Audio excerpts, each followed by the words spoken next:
Welcome to the Lookout Cookout, celebrating the history, heritage, people, and places of the Cape Lookout area of North Carolina. This episode of Lookout Cookout is brought to you in part by IslandTraders.com, your source for the highest quality name brands and casual fashion. And not only does Island Traders have amazing retail stores in both Beaufort and Atlantic Beach, but now they also have a super clean and modern online shop that will blow you away. Shop online and take advantage of web-only specials, a huge selection, and even free shipping with orders of $100 or more. Can't always make it to the beach to shop at Island Traders, but you can always hit the website for some top quality retail therapy, Island style. So stop by IslandTraders.com and get some great stuff for you and your family. Island Traders, because island time is a state of mind. Hey gang, welcome back. This is Opie, Lookout Cookout. This is Levi. Levi, we're still here. We are. We're still here. We will never leave the studio. As long as we've got people to talk to and there's things and stories to tell, we're going to be out there telling them. I realize I unintentionally sounded like Eeyore when I introduced myself at the beginning.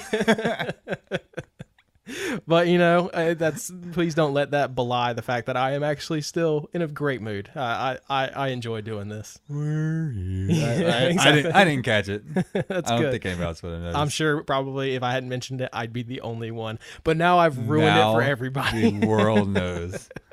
All the podcast listeners of the world. I can't even talk today. Podcast. Let's wrap this up right now. Yeah, we're done. This is the intro. We're 2 minutes in, but we're done. Let's just throw it straight to the interview. We probably should go ahead and get serious right now because we had a pretty, I feel like I want to use the word intense, but yeah, having talked to him, it wasn't intimidating at all. But no. Pretty big name in the local area. I'm sure if anybody's grew up or has passed through the Carteret County, Cape Lookout, Crystal Coast area in their lives, they're going to know the name that we interviewed for this episode. Yeah, we interviewed Mr. Randy Ramsey, founder and I believe current president, I think that's his title, of Jarrett Bay Boatworks. So if you don't know the name Randy Ramsey, I'm sure you've probably heard Jarrett Bay. Yeah, for or sure. vice versa.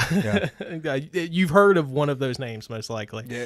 And we were super happy that they sat down with us because he's a very busy man. Incredibly busy. I mean, we didn't really ask him personally. Is there anything that man doesn't do? Yeah, it doesn't seem like it, does it? I mean, but he was just incredibly nice. He sat with us. We sat with us for over an hour, counting pre-roll stuff and that kind of thing.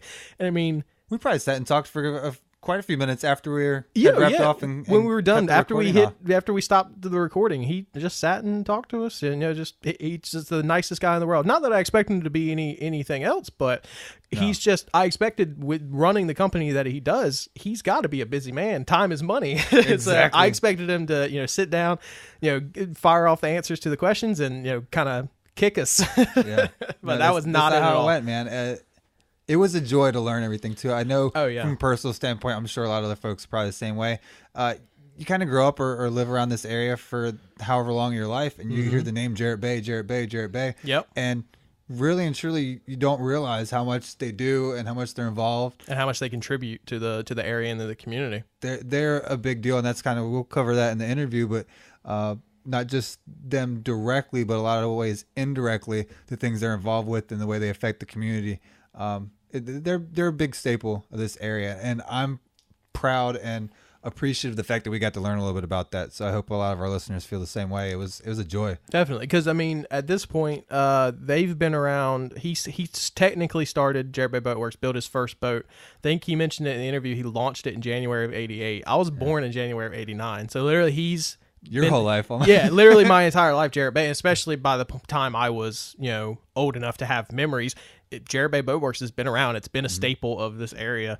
And yeah, it was great to hear the stories. I love hearing stories of super successful businesses like that have grown to such a large size. I love hearing the origin stories, the beginnings and things like that. I'm with you on that one. That's probably my personal favorite with anything, whether it involves the Lookout Cookout or just talking with locals when I go to the grocery store or something and bump into somebody and you learn their story.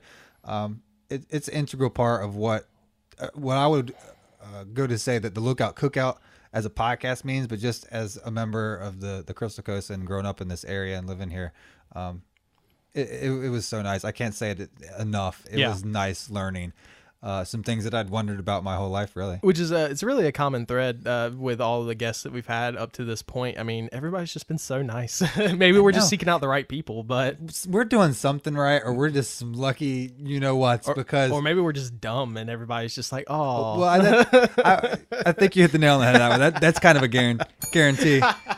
Opie has sound effects now. We finally have a sound effect board. It's not a board. It's just literally a bell. It's a bell. Like bats in my belfry.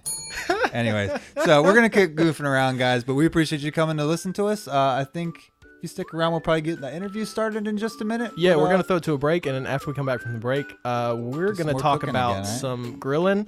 I'm real excited about this one. It's near and dear to my heart. Tell me about it. I don't want to let the cat out of the bag, so stick around. You'll hear all about it in just a second, guys. This episode of the Lookout Cookout is brought to you by Above It All Studios, covering all of your video recording and photography needs, offering studio portraits, on-location shooting, HD aerial drone videography, and much more. Book them for your next family reunion when everyone's together. Schedule an engagement photo shoot to capture that special moment forever. Visit aboveitallstudios.com for more details. All right, everybody, welcome back. We are going to get into a cooking segment here in a moment that we teased a little bit earlier, but it's kind of on the same idea of teasers.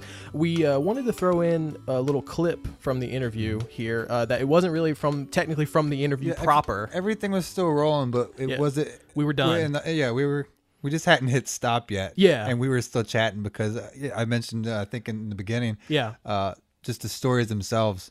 Yeah, were so pleasant to hear. Like it's enjoyable. I could have probably stayed there for another few hours if Mr. Ramsey would have let me in. And I think he probably would have. Yeah. He was that nice. But yeah, this was something that wasn't part of the interview proper. It was, we just, like you said, we just happened to still be recording, but the interview had technically wrapped. Yeah. And it's just a little thing. It's basically Randy talking about where he came up with the name of Jarrett Bay Boatworks in the beginning.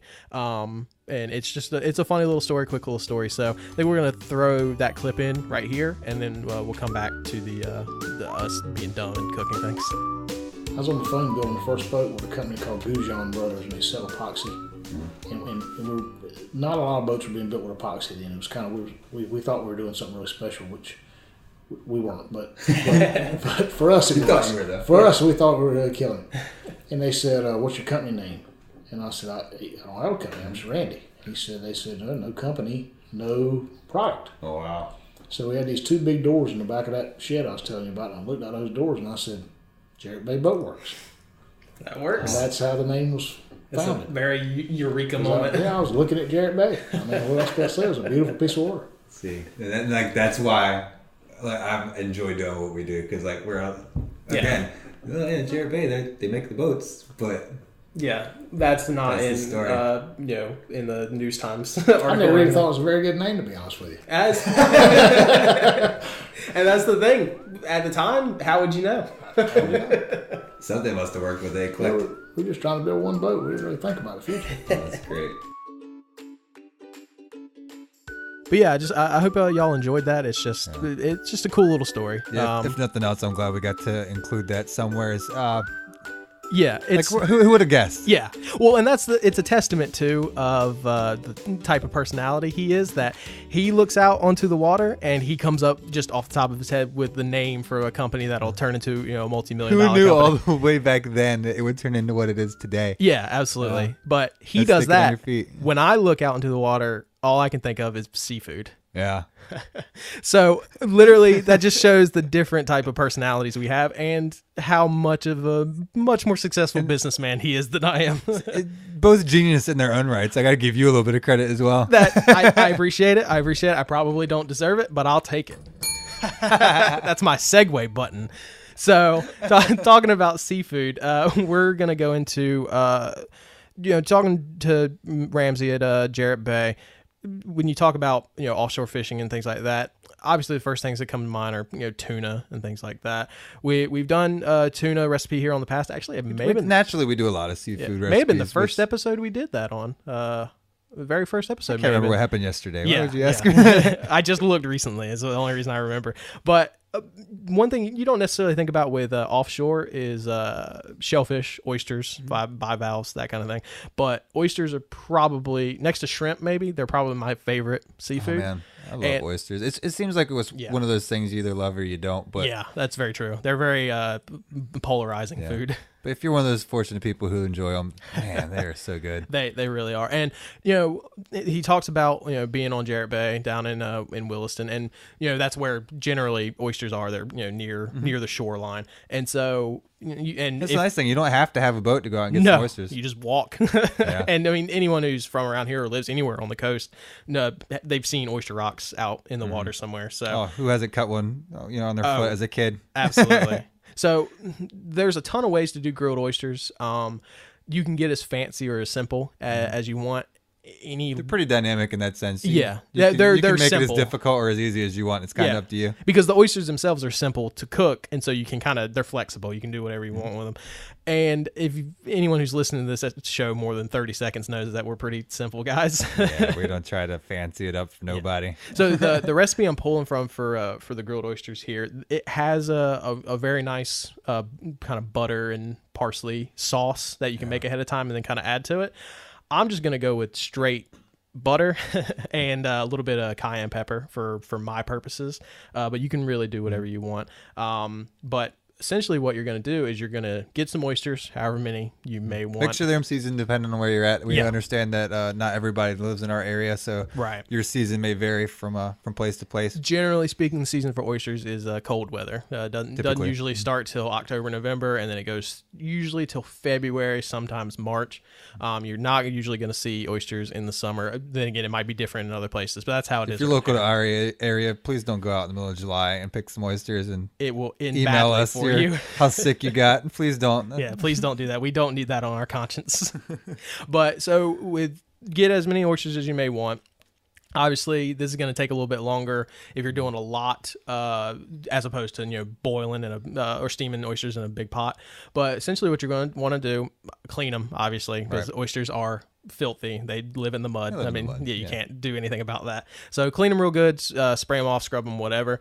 And then you're going to want to, if you're good at shucking oysters, which I admittedly am not. If you're good at shucking oysters, you want to go ahead and shuck them while they're raw, get them on the half shell, and then you can start from there. If you're not good at shucking oysters, then you can go ahead and throw them on the grill or even throw them in the oven or whatever, just for a minute or two, and that'll help open them up just a little bit. It'll loosen that grip that the oyster has on it, and that'll make it a lot easier to shuck. Yeah. But for those not in the know, oysters are usually pretty tight as far as how close because they're still alive generally when you get it. Yeah. If they're not alive when you're getting them, then you are getting them from a less than reputable location. Yeah. In a nutshell, just a little bit of heat before you actually thoroughly cook them. Yeah. Which Levi, I'll get to in just a second. It just takes a little bit of heat just to get them to loosen up a little bit, and you can usually shuck them a little bit by then. And it really, shucking oysters is not that hard if you know what you're doing. You just got to know what you're doing. And a good oyster knife. Get a good oyster knife. It's a big good deal. oyster knife will go a long way, and I'm one of those ones. I have my good days and my bad days. Yeah. Sometimes I'll fight one for the longest time. Yeah. Other times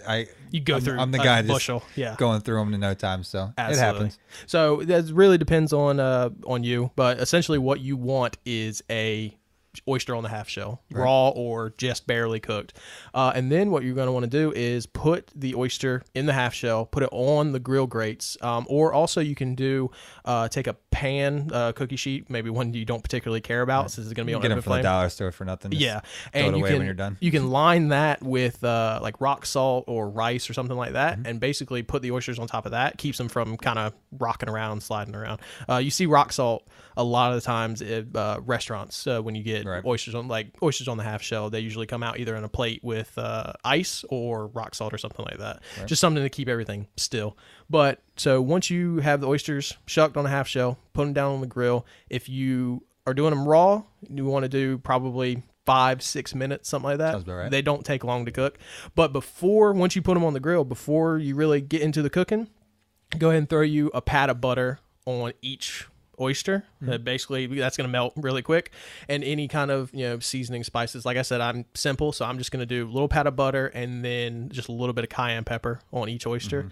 And obviously having all that prepped makes it a lot easier to knock it out. And like I said, this is where you can kind of get complicated with it. You can do ahead of time, mix the butter and any herbs, spices, any kind of other flavorants. You can mix it ahead of time in a saucepan and melt it all together, get it all, garlic, whatever, and then you can just kind of spoon it onto the oysters. Right. You can certainly do that. It's delicious. I've had it that way. And if you get any kind of oysters Rockefeller or anything like that from a restaurant, it's generally going to have something like that, a butter mixture type thing. That's got a lot of stuff. It's usually a pretty decent amount. That way you can kind of spoon on each one. I mean, you're obviously not going to dump the whole bowl full on one oyster. And that's the thing too is the oyster shell, you got a little bowl to it, so you got a limit to how much you can put on it. But so go ahead and throw the butter and seasonings of whatever else you're going to put into it. Let it cook for 5-6 minutes. You'll see everything start to, the butter will it'll melt and it'll start to brown. And then when you see the oysters, the edge of the oysters kind of curl up away from the shell, that's when you know they're done.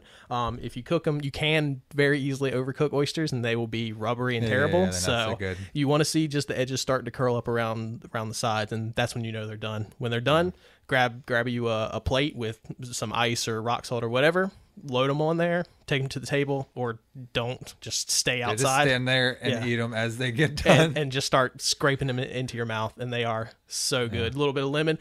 I like putting oysters on little, what do you call them, saltine crackers. Right. That's my go-to. And I usually do vinegar as well, but if it's already got the kind of butter sauce on it, you don't need that kind of stuff. Just do it. Maybe for another day, another time, there's a local recipe for a nice like almost like a cocktail sauce. Yeah. I think we'll have to cover that in another one some other time. But it goes personally like else. We've done that in my family as long as I can ever remember, and they go really good with oysters and pretty much any seafood. Yeah. So it's not a hard thing to do. Really, the hardest thing is getting the oysters and shucking them. But other than that, the actual cooking process is not difficult. The sheer number of oysters is usually the hardest part about it. Definitely, if you are new to it, go to Bed Bath & Beyond or whatever, pick you up a couple oyster knives or some screwdrivers, flathead screwdrivers, and enlist a couple of friends and just make a party of it. That's the great thing about this the segment for this week.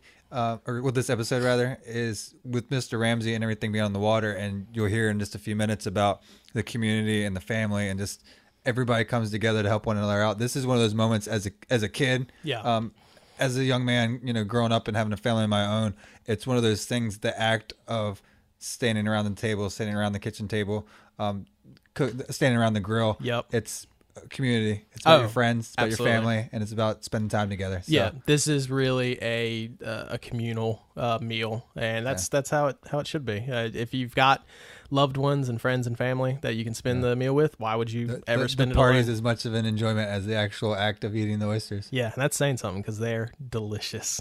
Who knew I could get that sappy? That was beautiful. We need something a little softer than the bell. We need like a harp in here for when we have heartfelt moments.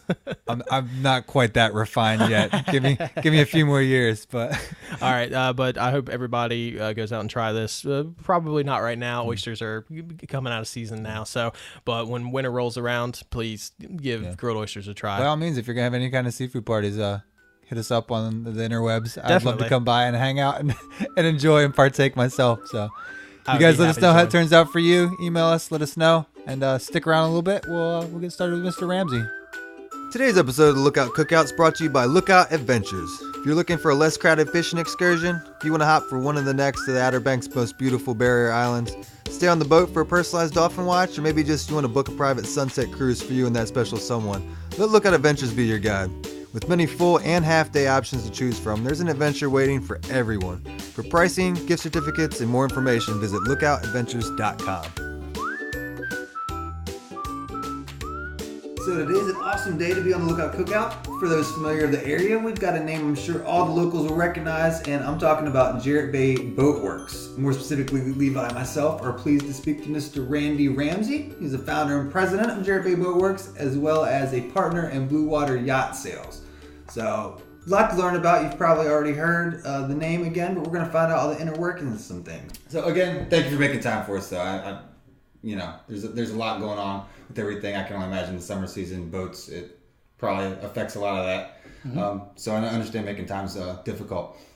Just for those that maybe aren't so familiar, I'll give a little backstory on yourself. Through the years, you've been involved in pretty much every aspect of boating and fishing. At one time or another, you ran and operated a successful charter fishing operation. I did.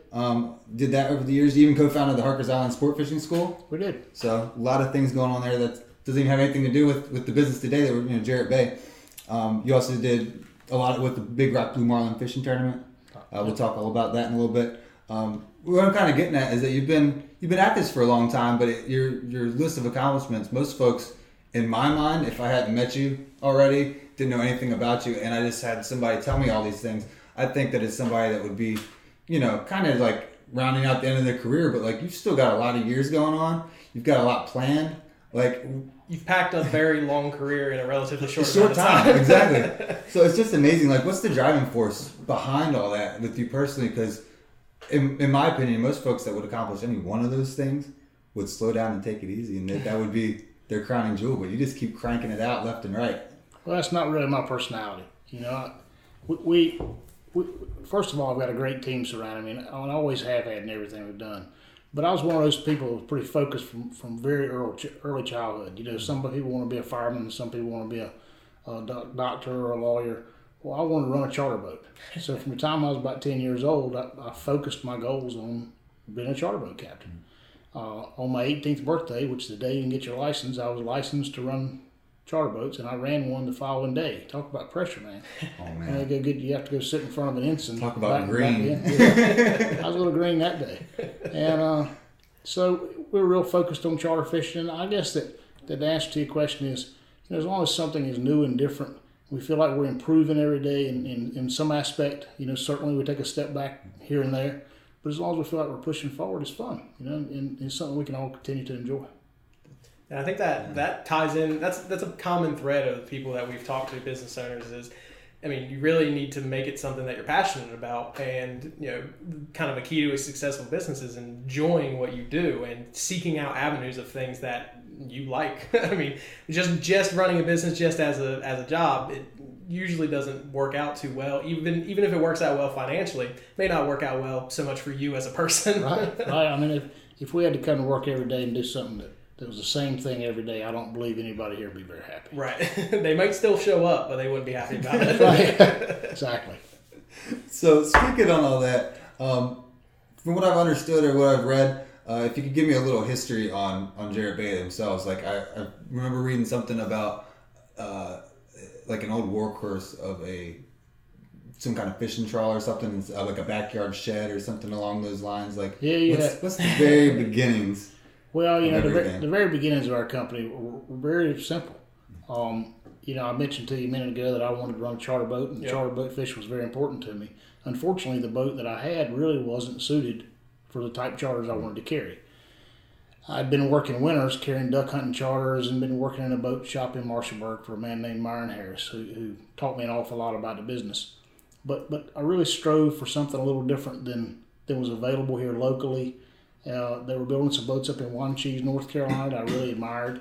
So in 1986, we rented an old tin shed in Williston, North Carolina, which is blown down now, which was on a body of water named Jarrett Bay. Okay. And myself and 4 friends of mine started working when we weren't charter fishing, trying to build the first boat. When we started that, we leaned on people in Wanchese a lot, specifically a guy named Opie Tillett, who's still alive there, and who I really believe is the father of North Carolina boat building as we know it today. Opie is a terrific gentleman. He still comes every year for the Big Rock, which you mentioned a moment ago, and gives a morning prayer for the fleet as the fleet goes out. Wow. And does it live across the Big Rock, streaming and across our radio. So it's pretty neat to see a man that was a fisherman who's now a fisher of souls. Yeah. And he spends his time down here with us doing that. I've heard about that prayer. I didn't know him personally, but it's nice to put a name with It's awesome. The story I've heard. Yeah. Yes, Opie helped us. We rented like I said, 10 barns for $250 a month on the bay, and it was, compared to the facilities we're working today, it was pretty night and day. Yeah. I like to tell a story. There may have been 8 incandescent bulbs in a 200-foot-long building burning. And you just sort of guessed it where you needed to cut something, as opposed to hope for the best. Hoping for the best. But that boat came out pretty good. And we launched it in the January of 1987. No, 88. January of 88. I'm sorry, just over a year to build it. And by the time we launched it, another local charter guy said, "Man, that boat is great. Will you build one for me?" So we said, "Sure. When we're not fishing, we'll build one for you." And we started it, and we sold 2 more smaller boats. Truthfully, not trying to go into the boat building business, really just feeding the passion for charter fish. Right. It started with your own personal, personal necessity, and then it kind of started snowballing. It started spooling up a little bit. You must have done something right. I guess. Then we sold our 5th boat, which was our first private boat, a boat that wasn't going to be used for charter fishing and so forth. And that guy really wanted more of a yacht finish, and we were able to show what some of our guys were talented enough to do. Mm-hmm. And it really snowballed from there. And in about 93, I had to stop charter fishing because this company had grown too much. Didn't have a choice to that. Didn't have a choice. Now, when you said the first private boat was the 5th boat? Yes, now, how big was your team at that time? We were still only about 5 or 6 guys, and we came and went. I still was fishing full time. Right, that's still your job. So when you're fishing, sort of charter fishing, you might fish 120 days a year. Right. So that leaves a lot of time to work in the boat shop. And some of our other guys were mates or captains, and they kind of come and go. And in the winters, as you might imagine, the crew got larger. Right. Because we all were looking for something to do. Yeah. In the summers, it might be at that point, everybody's hearing about everything too. They want to get on the action. This is what they can learn and contribute. So we were very fortunate. The guy we built the 5th boat for was a guy named Jack Huddle, owned Trader Construction Company in New Bern. He's passed now. But he met me because of where I ran my charter boat from. He had his boat tied up. And he sort of liked it, and he said, we build one for me. And so we shook hands, and we're building the 4th boat for that family right now, a 63-footer. Do they still own that? They still own the company. Yep. And the 5th boat was sold, and then they built the 20th, and then they built the 39th, and now they're building the 59th, I believe. That's awesome. Big boats. And that's also a common thread with people is you build those relationships, and those relationships can really pay off both financially, but also pay off just from the goodness of having that relationship with someone. And the relationships you build are what are critical to your success. I believe that. Mr. Huddle, we can talk about as much as little as you want to hear about. But I wrote about 12 people during our 25th year that were the most influential in our company's growth. Mm-hmm. And Mr. Huddle, who owned those boats named Builder's Choice, and his son's on them now, he was one of those influential people. He saw the snow come in. Of course, how rarely we have snow here. Right. But come in our building, we were so proud. We finally got a telephone in the building I was telling you all about. And when it snowed, we lost the phone under the snow. Oh, wow. That's how bad the building conditions were. And, when we take a boat out, we have to put people on top of it to hold the end of the building up to get the boats out. Wow. And we're pulling them out with bulldozers. Right. And now we're moving them around with very large pieces of equipment that are built to to do that. It's a miracle we didn't kill somebody back then. But he helped us move to our next facility, and he helped us make the jump to what eventually has helped the company grow to where we are today. Very integral part to I'm telling where you, you came from. Those relationships, as you mentioned, are huge. Yeah, that's the big thing. And that's especially a big thing in a community like this.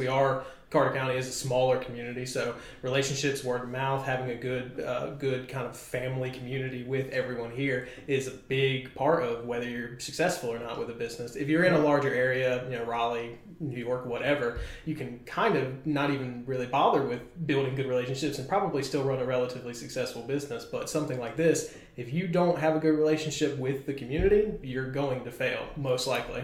You're right, and we do depend on the community. We've got a great community. We've got great support.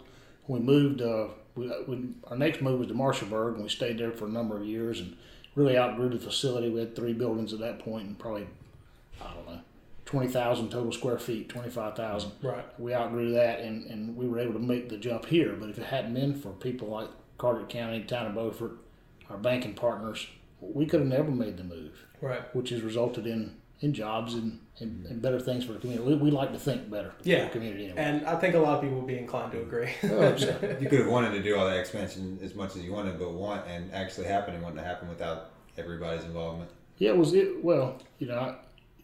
you got to watch me. I'll get off track. But get off track all you want to go with that. But it really was. The stars and moon came together when we moved here. This was a 175-acre tract that I was able to purchase, and I can tell you, the bank had no business loaning us the money to do it. I mean, I'm just going to tell you that right now. But in working with the economic development director here, who was named Don Kirkman, his name Don Kirkman, and he was here at that time.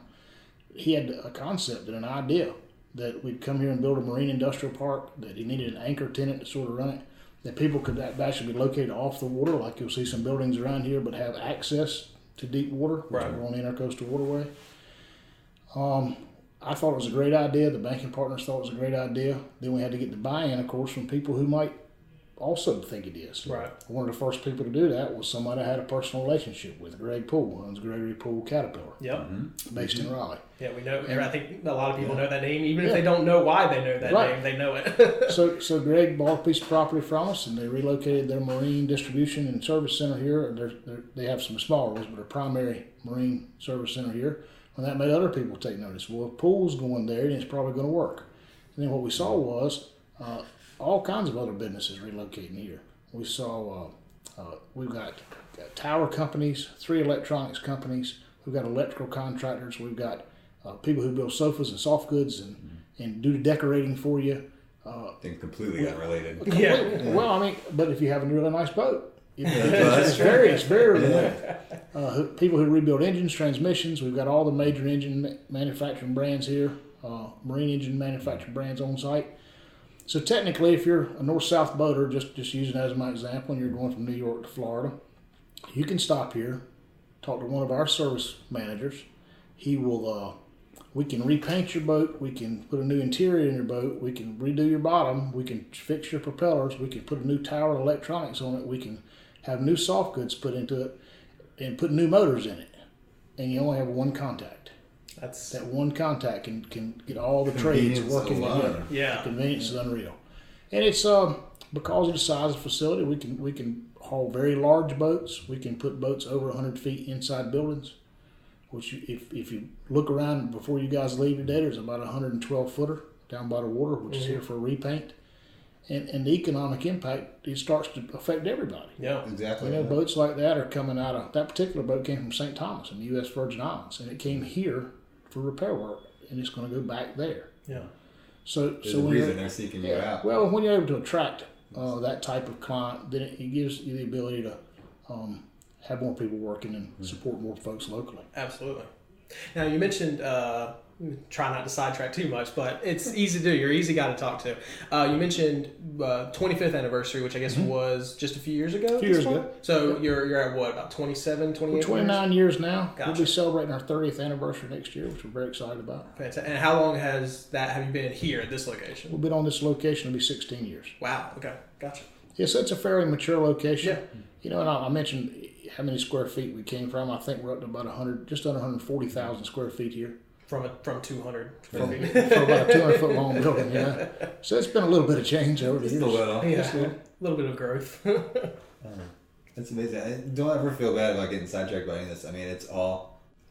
I'm fascinated by it. I love it. I can get sidetracked pretty easy. If we run out of tape, then we'll just sit around and talk. Yeah, exactly. My wife will be home eventually, but we'll get to that. We're allowed to record about 420 more hours, so Plenty of tape. I think I'll be okay with that.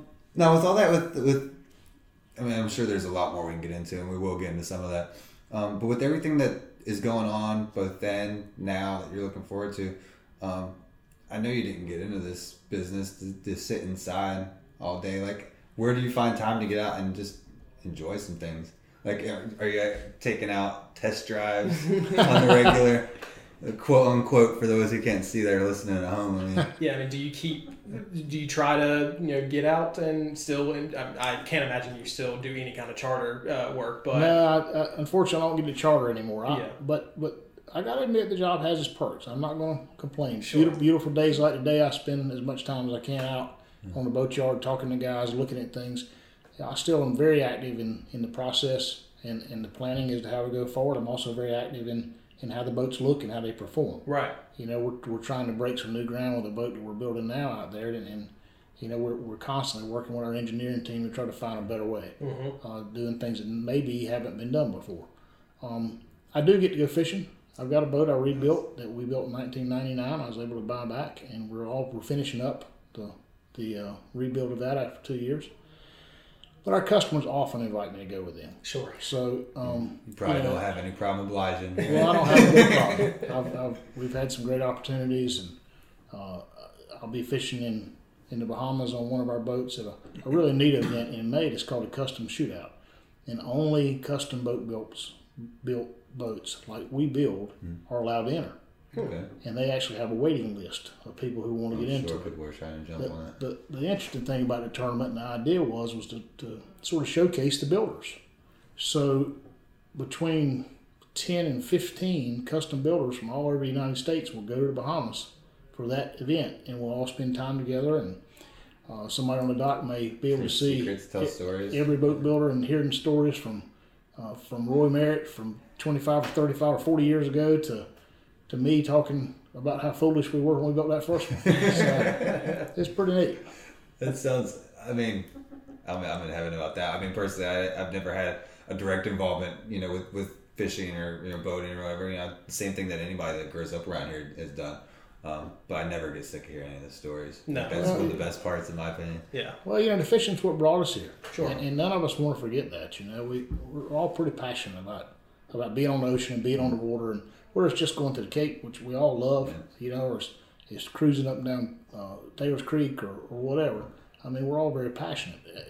Fortunately enough, I do get to go to some really neat places. And when we took a boat, our last big launch was a 77-footer.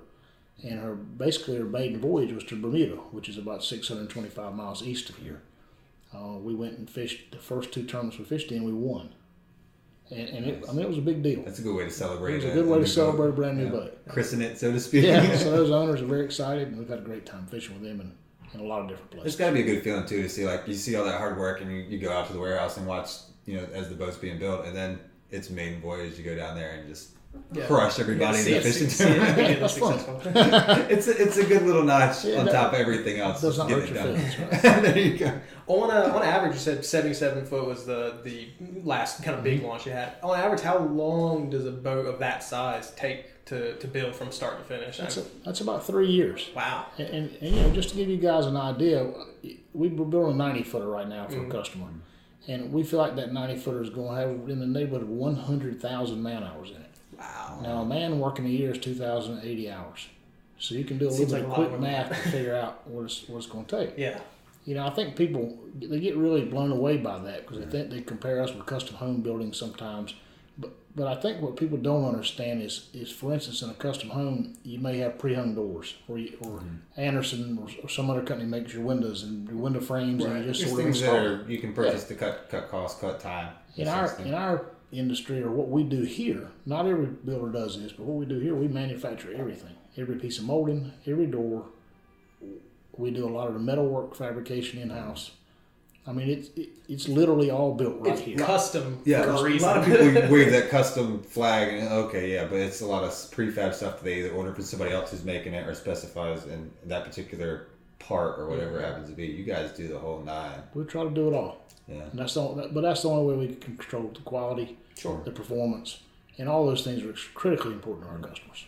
And obviously important to you. I mean, that's what's bringing them to you is that attention to detail. Yeah. So, I mean, it shows in the efforts in what you do. Well, we pay attention everywhere.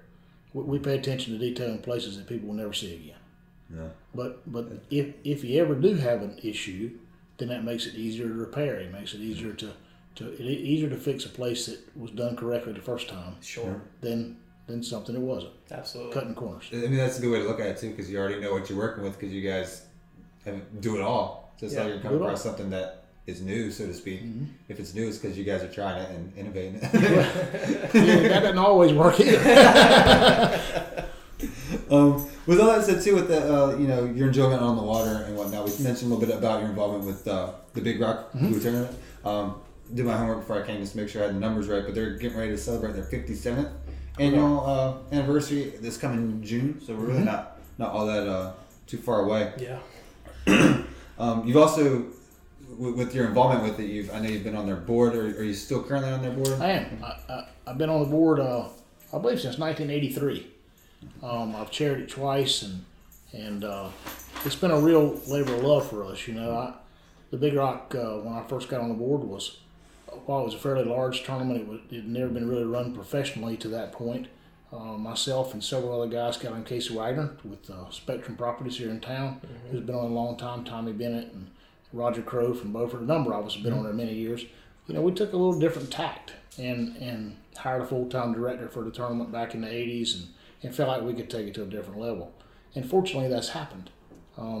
Since about the mid-'80s, the tournament's generated about $3 million for charities. We're generating in the $250,000 or so dollars a year, most every year. And it's all, everything we do goes to charity. The board works completely for free, and it really is something that we all love. Just seeing the impact it has on our community. This year is going to be a really special year. We're introducing a song about the Big Rock. There'll be a free concert down in the waterfront by James Wesley this Saturday night, May 30th, which is just before the tournament starts. Right, because it's the first week of June. I remember what I did yesterday. Right? You're just pulling the dates out, dude. Yeah. That's good. So it's that's going to be a lot of fun. Something that somebody was so passionate about the Big Rock Blue Marlin tournament, they wrote a song. And they've managed to get it produced, and that whole week they'll be shooting a music video here in Morehead City. So there's more growth for our community and showing what the Crystal Coast has to offer.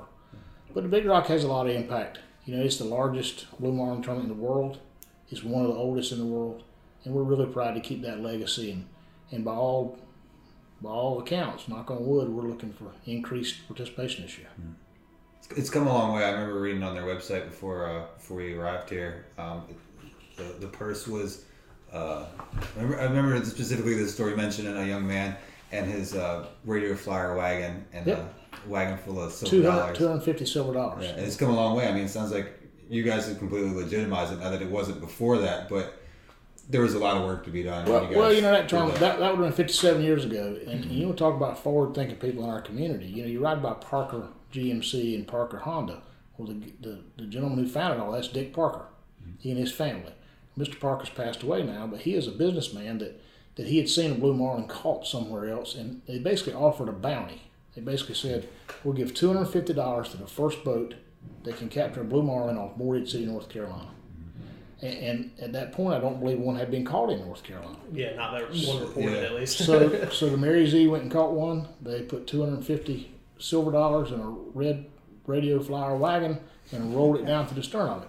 But that was all about trying to show people that Morehead City, North Carolina specifically, could be a destination for great sport fishing. Yeah, that's forward thinking. Yeah, that's not a bad reason to start something. Is there a particular reason? I might even answer my own question at the same time, but it's obvious that it's a passion of yours. But what made you want to get directly involved so much? Like, it seems like it'd be easy to just show up each year and just participate in the tournament if it means that much to you. Like, what makes you... Or donate, or whatever. Whatever it is, but like to actually get that direct involved, that you've served on the board and everything, been so directly involved with the forward thinking that you're just speaking of, to do something about it, right? Put up or shut up, so to speak, about it. What was the thing behind it that made you want to get directly involved like that rather than just participating? Well, originally I was charter fishing when I was on the board, and I was really flattered that a group of community leaders would ask me to be part of their organization and take part, and they were looking, they were trying to ensure, just like we do today, that we've got a voice of people on the board who are active fishermen, who have their pulse on what's going on. Right. It's changed for me somewhat, because for the first 10 years or so I was on the board, I was fishing every day and I was part of it every day. But I think it's so important for all of us to give back to our communities in whatever ways we can. That's an area that I'm involved in a lot. The sport fishing arena. It's an area where I have a lot of friends, and we have a lot of complementary businesses that are in that business, and it's a natural fit. I'm on a lot of other boards too, and stuff that every one of them is something that I feel is just important for our communities and important for our nation. Yeah. I don't want to act like I'm on some national board. That's not true. But, I do a lot with higher education here in the state of North Carolina. I'm on the board of trustees at NC State, and that takes a critical amount of time. But just like the Big Rock, it doesn't grow old as long as we feel like we're helping move the needle. As long as we feel like we're trying, it's a better place after we've been there. And making changes. Right. I don't know how you make time for it all. I got great people here. Before I move on from the Big Rock, last question I asked about you: is there any and I'm sure it'd be hard to narrow it down to one, but just whatever one comes to mind first. Is there any just situation or like, I don't know, a super tight margin of victory, or is there anything from past Blue Rocks that stands out to you? I know what you're looking for. I'm probably not going to give it to you. But what stands out for me is like last year at the scale. You know, a friend of mine who's been president of Big Rock backs in with the fish that wins. Mm-hmm. His whole family's with him. His whole family's on the dock. And the jubilation, and he just happens to be driving one of our boats. So the jubilation of that family and the entire community for him. He had already won before he pulled in with the prize fish. He won. Yeah. And he had it. And then on top of that, he gets the trophy to take home. Yeah. I mean, it's really hard to beat that. Oh, yeah. They were on the fish for hours. The fish ended up dying before they got him in the boat, and they had to work really hard to catch him. So on many levels, it was a really, really great story. Yeah. And what's great is you get some version of that almost every year, and it's just great that you get to see something like that every year. I mean, it really is. I've been down at the weigh station when they do come in, when the winners come in, many years in the past, and yeah, like you said, the jubilation, just the pure joy that people have when you see it come in. And that week transforms the community. Yeah. I mean, you see hundreds of people at the scale, sometimes thousands when the fish is coming in. You know, I remember we had a fish come in late one night and we didn't have enough lights. The fire department brings fire trucks down with those lights that extend up to light up so all the people could see the fish. I mean, it's 11 o'clock at night and there's 2,000 people in the Red City waterfront. People pay for that kind of entertainment, watching TV or movies all year round. I mean, this is real life. It's happening right in front of you. It's a lot of fun. Yeah, and these are hundreds or sometimes thousands of people who, a lot of them, 51 weeks out of the year couldn't care less about fishing, but just the fact that this is happening in their community and it's something that they probably know a lot of people who are on the boats, who are captaining or fishing. I mean, it's that sense of community, that sense of relationship that people are just so excited to see someone they know or something in their community be so successful. It goes further than that. We have dozens of people every year that tell us they take their vacation at the beach, Big Rock Week, because they want to be part of it. And we have folks who wouldn't miss getting a Big Rock T-shirt every year for anything in the world. That's more important to them than a lot of things. Yeah. It's fun. It's good to see it's become ingrained and it's become such a big part of the community in the region, really. Absolutely. As much as they are either directly or indirectly involved, it's still such a big part to everyone.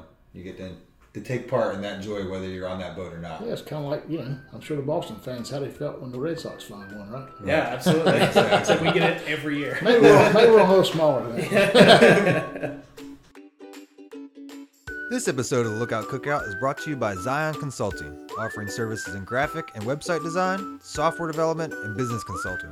Want to take your business to the next level? Visit zioncg.com and let Zion Consulting go that extra mile for you. So move back to Jarrett Bay and the vessels that you guys build and everything. We've gone over sizes and things like that. We mentioned some of the largest and some of the smallest. The first one that you guys built. What's the oldest boat that y'all have built that is still out there? Hull number 1. Is it really? It's a boat named Sensation.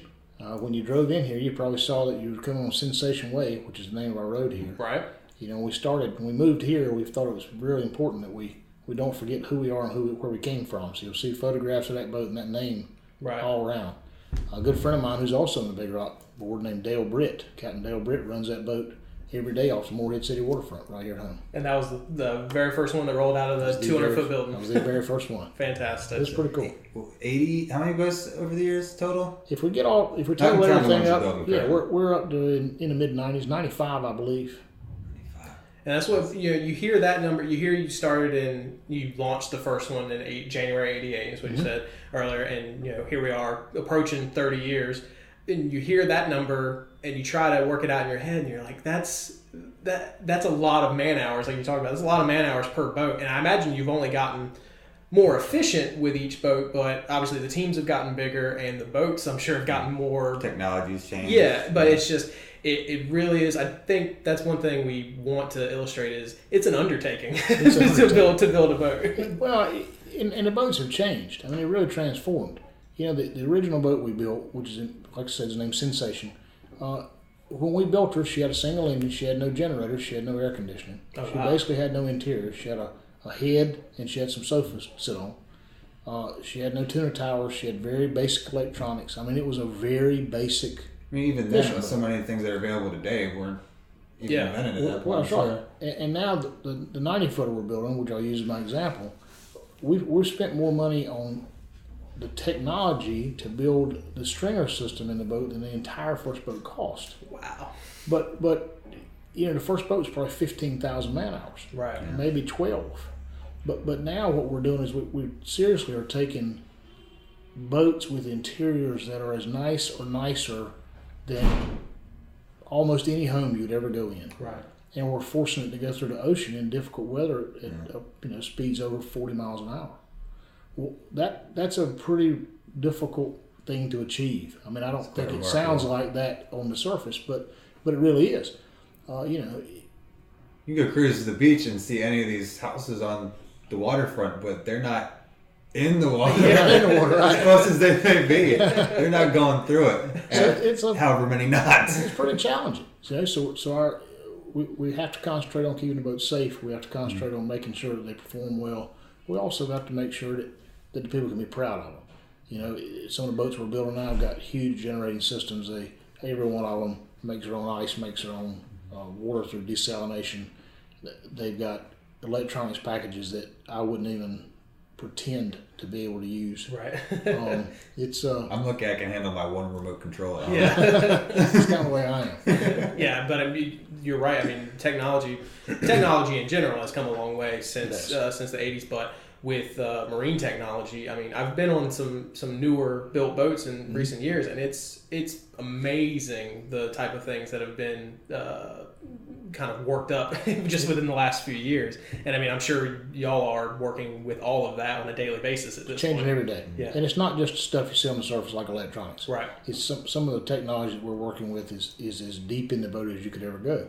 It's part of the initial strength and the initial backbone of the boat, the core of the boat. Stuff that even a customer would never know about, never even see. Seldom does a customer ever even think about it. Yeah. You mentioned that earlier. I mean, there's parts of the boat that you guys are going to see that you'll very well be the last people to ever see that particular part of the boat. Which is really cool in a way, but it's a testament to you're not. I mean, obviously you make beautiful boats and they're very well designed on the inside and outside, but you pay just as much attention and detail to the parts that no one will ever see as you do to the parts that people would see every day, because it's just as important to the quality of the boat. Right. Absolutely. It's almost poetic, Levi. I do it from time to time. Yeah, what was I going to follow up with that? We're done here. Levi knocked it out of the park. Yeah. We touched on it a little bit too with the sense of community and the involvement with everybody. Off the top of your head, or maybe you know the exact number, like how many folks are employed here? Currently, through our umbrella of companies, not counting our sales company, there's about 180.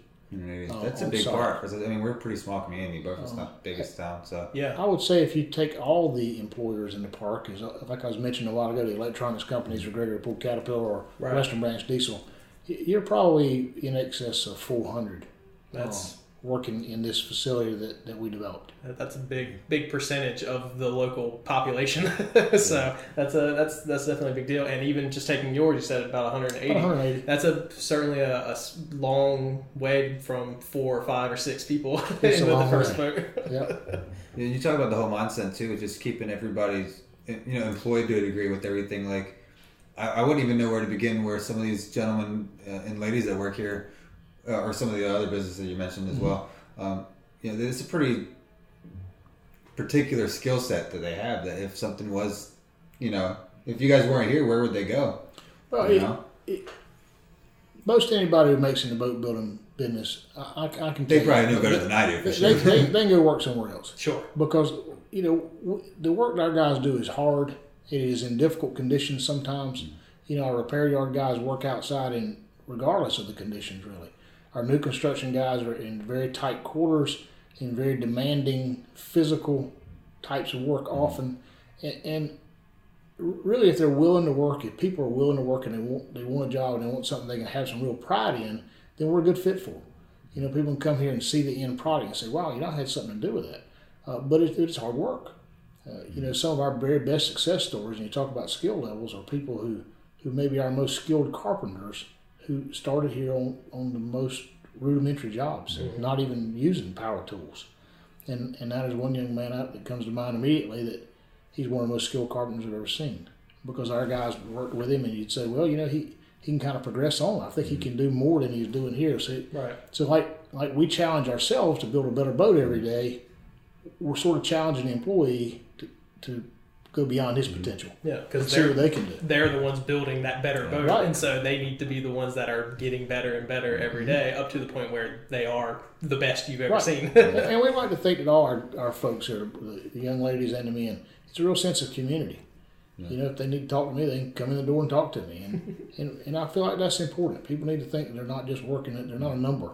It's when we launched that boat that you see the photograph on the wall there, it's been 2 years ago in June. And the unfortunate thing is a lot of our employees never see the finished product. They may be able to work on the whole building crew, they may work on the cabinetry crew, they may be electricians or fitters or machinery people. They finish their part and pass it on. They finish their part and it kind of passes on. And then they're working on the next boat in that similar trade. Right. Well, those owners were good enough that they let us bring the boat back here, completely open it up to our employees, their families, their extended families. They paid for a huge dinner for everybody, and everyone was allowed to bring whoever they wanted to see the final product. Well, even the guys that had been working on it days before the end of it had never seen the finished product. Oh, wow. So, because the soft goods go in last, and all the stuff that makes it look finished happens in the last 24 to 48 hours. Make sure the owner or the delivery man, there's a chance that you're not going to see it in its final form. Right. And all of our owners are anxious.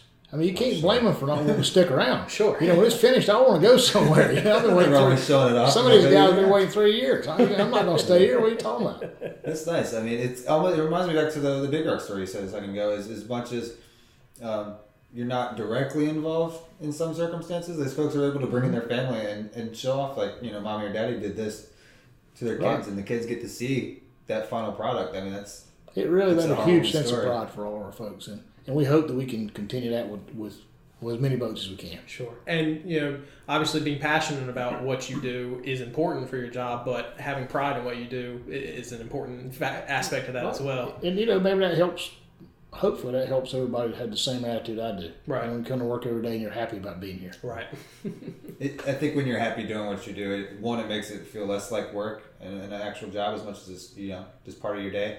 And it just shows in the finished product. Right. Yeah. No matter what it is. Exactly. A little more too on the local aspect to talk about all the other businesses. Do you try to keep as many as the supplies? And again, I'm a little naive about the boat building process. Mm-hmm. I don't know everything that goes into it, but do you try to keep as many of your supplies, equipment rental, equipment purchases?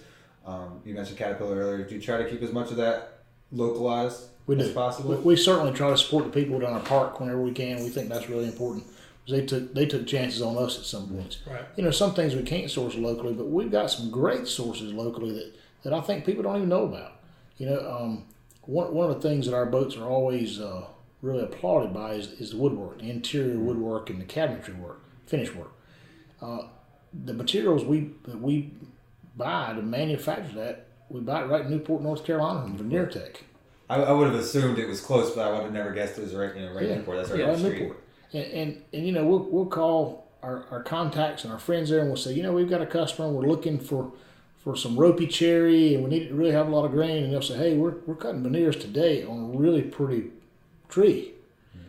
So our guys will leave and they'll go over, and we typically will buy the whole tree. We'll buy all the veneers that come off of it because we want consistency alone. Consistency, yep. And so that when you're sitting in the boat, we like for people to be puzzled and continue to look at how did they do that? It just looks like one big sheet.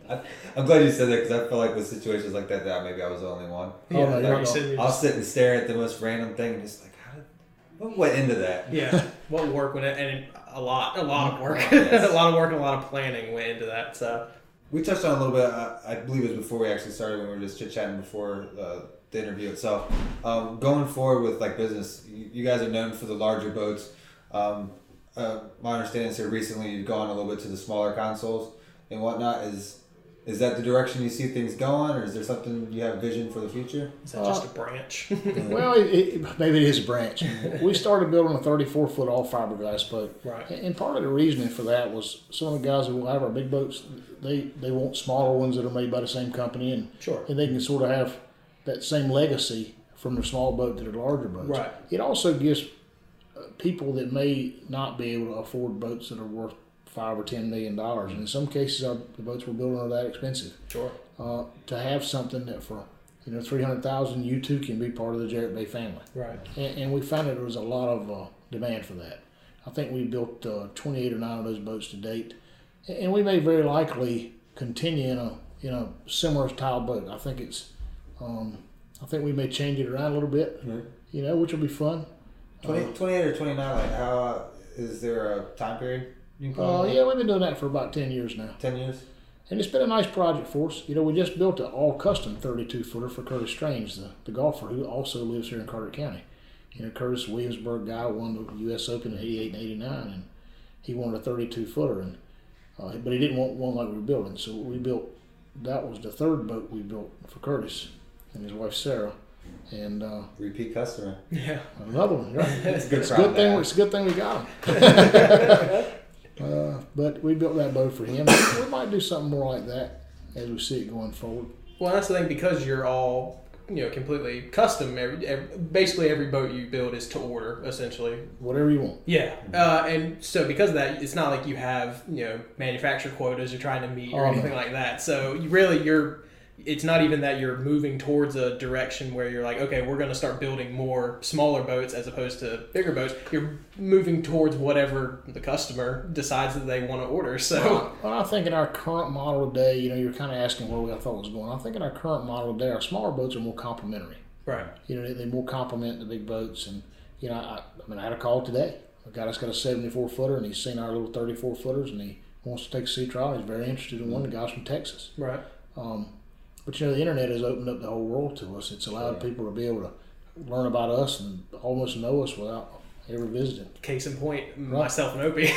Yeah, I mean, we've met from time to time, and obviously you spoke on the phone, was setting up the interview, but we prepped for this almost entirely on the internet, and so it really is. I mean, it's a completely different avenue that really opens up, to a whole new side of business, I would imagine. It does. And we're seeing our company grow in a lot of different areas. And I think the diversity of the company is good. We all saw a terrible downturn, in the 2006, 7, 8, 9, 10. That everything was very difficult. So the more diverse we can find ourselves being, the more opportunity we have going forward to keep our company growing and keep people employed. We mentioned it earlier. I think it was before we hit record. But speaking of, you mentioned when we were chit-chatting about... Speaking of diversity.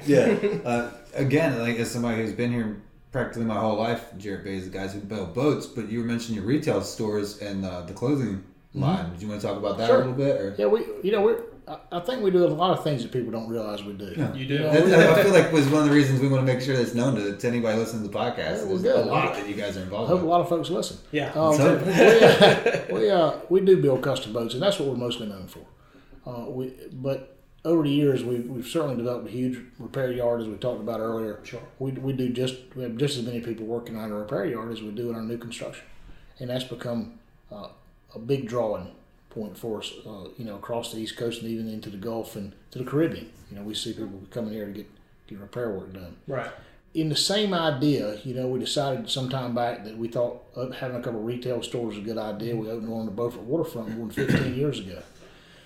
And it was centered around selling Jarrett Bay t-shirts and Jarrett Bay apparel and Jarrett Bay stuff. And we found it to be really successful. People like to feel like they're part of our organization. And I guess we've had some good people that did some design work for us. And we've got a great team of folks that run that store for us. We've also got a store here on site. And it's more about being welcoming. Right. I tell people, when people come to the boat yard, there's no way a customer's happy. Because you've either hit something, you've torn something up, you're coming for maintenance. I mean, bringing your boat to the boat yard is typically not an experience that people... Even the best of circumstances. Even the best of circumstances. Not fun. It's like going to the doctor. Yeah, right. We are kind of the doctor for boats. So we try to have a very inviting, very friendly place for people to come and sit down and relax and try to get their mind off whatever may have just happened. We opened the store in Crabtree Valley Mall this year to sell our stuff and really to act as a test for our company. We're branching out pretty large in the clothing industry, and our clothing line, our apparel line, is really going to be centered around the same things our boats are founded on. It's founded on high quality, nothing but the best. Don't compromise. Don't compromise in how you do it or how long it takes to manufacture it. Make sure the customer's going to have the best experience possible. So we've launched the Jarrett Bay Clothing Company officially. This is something that's been something we've really been doing since '86. We were selling shirts in '86, but it's a much larger investment, time wise and community wise, and we hope it's going to draw more attention to the community, to our boat brand, and to the Crystal Coast. With all the comparison that with the community and everything involved, the thing I can think to compare it to is like if anybody follows any kind of sports team, you're going to go out and buy their jersey or a T-shirt, or whatever. And since community and the involvement you guys have around here, it's their way of supporting their local. Yeah, not everybody is necessarily going to come get a boat made from you, but the majority of people I know, and there's several in my closet right now, everybody can and will buy a Jarrett Bay T-shirt at least. And let me tell you, I really appreciate it. But that's the thing, is like you go back to Big Rock T-shirts. Right. There are people who make it a point to get one.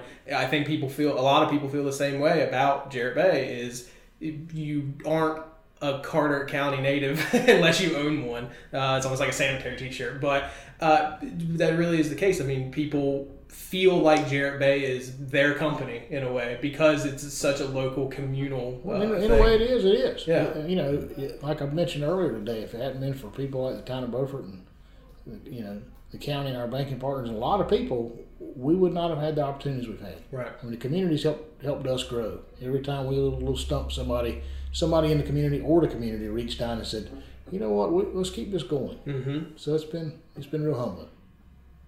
Just a great attitude too, with all the things going on and all the success. I don't know what you thought I was looking for earlier, but I think you nailed it with the Big Rock question. I'm going to ask you kind of a similar thing. It's kind of the staple with the Lookout Cookout. Is there one thing out of everything we've discussed, or maybe something we haven't already touched on, that just makes you think of home, or the pride in home here in Carter County? What sums it up? What's the thing that just, no matter how many times you see it or do it or whatever it is? What if you had to sum it in one word, is family. I had the opportunity to spend most of my young life and young adult life on Harkers Island, and my dad had a store there, and we knew everybody, and everybody knew each other, and if somebody needed something, they'd go and do something to try to help them. Not for their own game, but just because right, that's what you did. Because it's the right thing to do. Today, I don't lock my car. It's pretty nice to live in a community where you know almost everybody. You don't have to worry about theft very much. Yeah. I mean, certainly anywhere in the world, you can find someone who wants to do the wrong thing. But I don't know of anywhere in the world that I've ever traveled that's got this sense of natural beauty that Carter County does. You all call yourselves the Lookout Cookout. Well, if you want to find my place, it's the Cape. I'd rather be at the Cape than anywhere. Absolutely. And most times, if you find me boating, if I'm not fishing, that's where I'll be. Okay. Yeah, I think family, like you said, it really is. You use one word to describe this area, it's it. I mean, family in Carter County and the area in general, family and community are the same thing. Same thing. Yeah, the community is your family. You grow up knowing everyone knows each other, everyone helps each other when they can, and even a lot of times when they can't, they still help. And people like you, because you are from the area, when you start businesses and the businesses start to grow, you keep those roots and you keep that in mind when you are growing your business. You really are, like you said, the community's been vital in the growth of the business, and So with over 27 years servicing and building the best of the best, Jarrett Bay is easily a staple, if not the front runner, of custom boat building. But it's all built through hard work, pride, community, and another one I think I'll add after the end there was family. Yeah, absolutely. It definitely shows. So anybody that doesn't already know, I want to make sure that you can find them real easy on the World Wide Web. You can go to jarrettbay.com. and visit the Boatworks site. Everything is actually a really nice website. I saw all the details. You guys were showing some of the design layouts and just stuff that hadn't previously been released to the public as far as inner workings. And and I think drawings. a lot of people who have seen boats and admire them from afar, going on the website is really great to be able to see the in progress photos and the design pictures and stuff. It's really thorough, and it's a testament to going back to every detail is important, that you really actually take the time to go in and take pictures at every step and at different angles and things like that. It's really cool. It's for someone like me who likes taking things apart and putting them back together. It's interesting to see. Oh yeah, definitely. Again, go check them out. It's at jarrettbay.com. If you want to check out their clothing line, what we were talking about earlier, that's jarrettbayclothingco.com. And then for all the sales, you can go to bluewateryachtSales.com and check that out. Mr. Ramsey, I can't thank you enough. This has been a pleasure. For me, I'm sure I can speak for Levi as well. We might have to come back and do a part 2. Well, I'll tell you, I really enjoyed you guys being here. I mean, I will tell you, it's been a real pleasure to talk to you. It's always nice to tell our story, and I can tell you guys are just as passionate about what you're doing as I am about it. I'm going to make sure you got my phone number. If there's every time that you just feel like telling some stories, you please call me. I don't know about Levi. I can go for a boat ride now? Oh, absolutely. Here we go. This episode of the Lookout Cookout is brought to you by Zion Consulting, offering services in graphic and website design, software development, and business consulting. Want to take your business to the next level? Visit zioncg.com and let Zion Consulting go the extra mile for you. So, Levi, I don't know about you, but again, I've said it before at the beginning of the episode. I'll say it now, too. I could listen to those stories and about the history all day long. It was a pleasure learning. The way he was telling them, you could tell he had about 1,000 more. We mentioned this too after we were done recording and before we left. He's somewhere down the road. We never know from a day-to-day basis how many episodes we have. Right. In the tank, so to speak. But I can easily see us going back sometime in the future and talking with some more. They've got a lot coming up, a lot looking forward. Really, I'm just trying to find an excuse to go back and talk to him. I could talk to him all day long. Oh yeah, and I think we could. We are in the, not to try and pull the curtain back too much, but we're in the beginning stages of hopefully trying to get some sort of Big Rock episode together.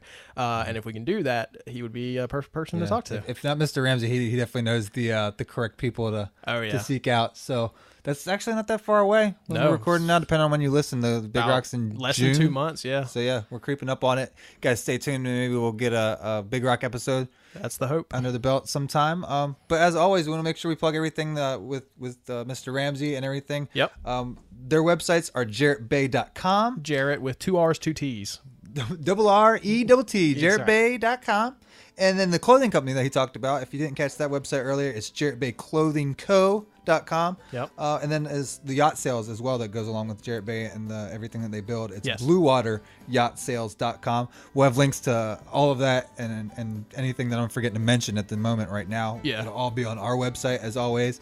That's thelookoutcookout.com. Go find us on social media, on Facebook, Twitter, the interwebs, as we say. We're out there. If you look for us, it's pretty easy to find us. Yeah, we're there. You just got to seek us out. As always, thanks again from our sponsors for supporting us. Guys, please go out there and support them. Spread the word. Anything you can do. Without them, we wouldn't be here doing this each and every episode. So we want to thank, above it all, Zion Consulting Group, Island Traders, Lookout Adventures. Those guys, I can't say enough about supporting them is supporting us. So so you got to get there, and even if you don't want to have to deal with us too often, go out there and help those guys. They're doing a good thing, and we like everything that they provide for the area. So thanks again for joining us, guys. You got anything to say before we head out, Levi? Let's get out of here. Let's go. We got to go make more content. We got to go record some more episodes. Forget that. I feel like going out on the boat. Hey, we could make an episode out of that. It's getting warm. Let's go out to the Cape. Lookout Cookout episode. Welcome to the next episode. I'm out. I'm out of here. Welcome to Boats. See you guys.